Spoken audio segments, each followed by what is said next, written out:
Kasus konfirmasi COVID-19 di Provinsi Lampung terus bertambah. Saat ini, jumlah pasien COVID-19 hampir menyentuh angka 1.000 kasus sejak Maret 2020 lalu. Meskipun warga Lampung yang terinfeksi COVID-19 terus bertambah, hal tersebut tidak membuat pemilihan umum kepala daerah ditunda. Di Provinsi Lampung sendiri, ada 8 kabupaten kota yang menyelenggarakan pesta demokrasi pemilihan umum kepala daerah. 8 kabupaten kota tersebut adalah Kota Bandar Lampung, Kabupaten Pesawaran, Kabupaten Lampung Selatan, Kabupaten Lampung Timur, Kota Metro, Kabupaten Lampung Tengah, Kabupaten Pesisir Barat, dan Kabupaten Waikanan. Ada peraturan KPU nomor 13 tahun 2020. Jadi standar pelaksanaan protokol kesehatan pada saat masa pengundian nomor urut, pada saat masa kampanye itu diatur.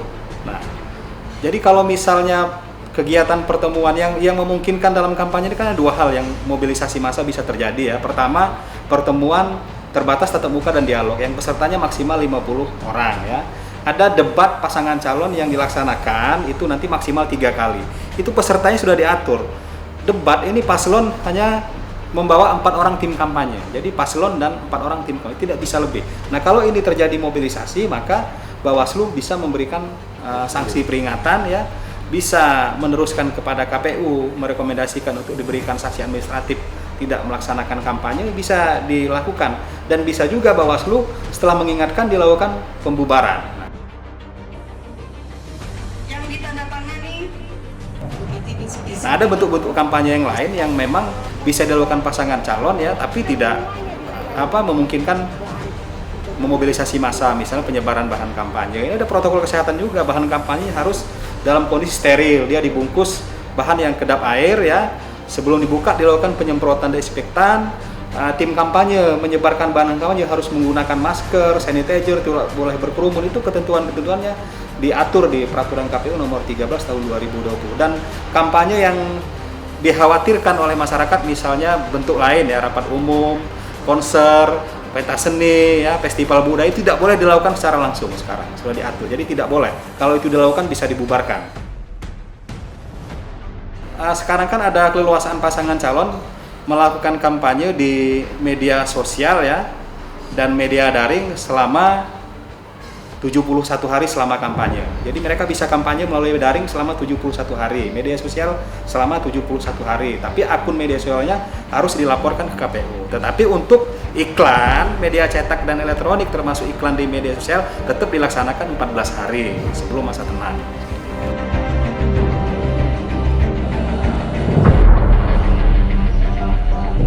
Pemilu kada yang akan diselenggarakan Desember 2020 mendatang tentu diharapkan tidak menjadi pemicu baru bertambahnya warga yang terinfeksi COVID-19.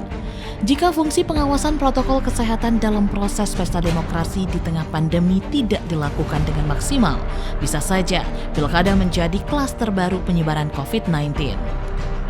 Semua pasangan calon sudah tahu mengenai ketentuan ini karena ini juga kita sampaikan pada saat tanggal 25 September di Gedung Pusiban.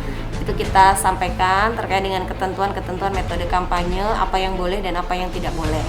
Jadi semua pasangan calon sudah tahu dan apa yang menjadi kewenangan Bawaslu itu juga mereka tahu. Jadi semestinya tidak ada penolakan atau tidak ada pertentangan ketika misalnya Bawaslu melakukan proses penindakan terhadap pelanggaran yang terjadi di lapangan, karena yang terpenting dari semua ini adalah bagaimana kita menjaga keselamatan rakyat. Maka ketentuan-ketentuan itu diatur sangat detail, ada beberapa tahapan gitu ya. Tapi Bawaslu tetap, saya sudah sampaikan kepada teman-teman di Bawaslu Kabupaten Kota, Panwascam, pengawas kelurahan dan desa itu dalam melakukan penanganan terhadap protokol COVID ini tetap harus mengedepankan pendekatan-pendekatan yang humanis gitu ya. Jadi kita jangan gerasak gerusuk gitu maksudnya, karena ini kan situasi sedang sulit ya, jadi kita juga harus bisa melakukan pendekatan-pendekatan yang lebih humanis lagi sehingga tidak ada konflik di lapangan. Jika kemudian ada pasangan calon yang melanggar ketentuan ini, ada misalnya dilaksanakannya di tempat terbuka begitu ya, maka itu masuk kategori pelanggaran administrasi, dan Bawaslu langkahnya adalah pertama memberikan surat peringatan kepada pasangan calon yang melaksanakan itu. Jika kemudian peringatan yang diberikan itu tidak diindahkan, maka Bawaslu akan memberikan rekomendasi kepada KPU untuk memberikan sanksi berupa tidak boleh melakukan kampanye dengan bentuk yang serupa, metode yang serupa yang dilanggar itu selama 3 hari. Nah, itu untuk kategori pertemuan terbatas dan pertemuan tatap muka. Nah, ada juga ketentuan larangan kampanye menggunakan kampanye dalam bentuk lain, misalnya konser, perlombaan, olahraga, jalan sehat, perayaan hari ulang tahun partai gitu ya, bazar gitu. Itu tidak boleh dilakukan. Jika dilakukan, maka Bawaslu akan memberikan peringatan tertulis. Kemudian kita kasih satu jam waktu dari surat tertulis itu kita berikan kepada pasangan calon.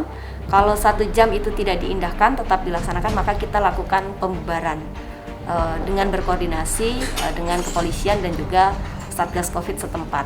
Jadi larangan dan sanksi pada pelaksanaan kampanye itu sudah sangat jelas, dan tentu kita sangat berharap ini bisa dipatuhi karena kita itu sudah melakukan fakta integritas dengan seluruh pasangan calon yang sudah ditetapkan, dan semuanya sudah berkomitmen untuk menjaga pilkada ini bisa sehat, kita tidak menyumbang klaster baru pada penyebaran COVID di Lampung.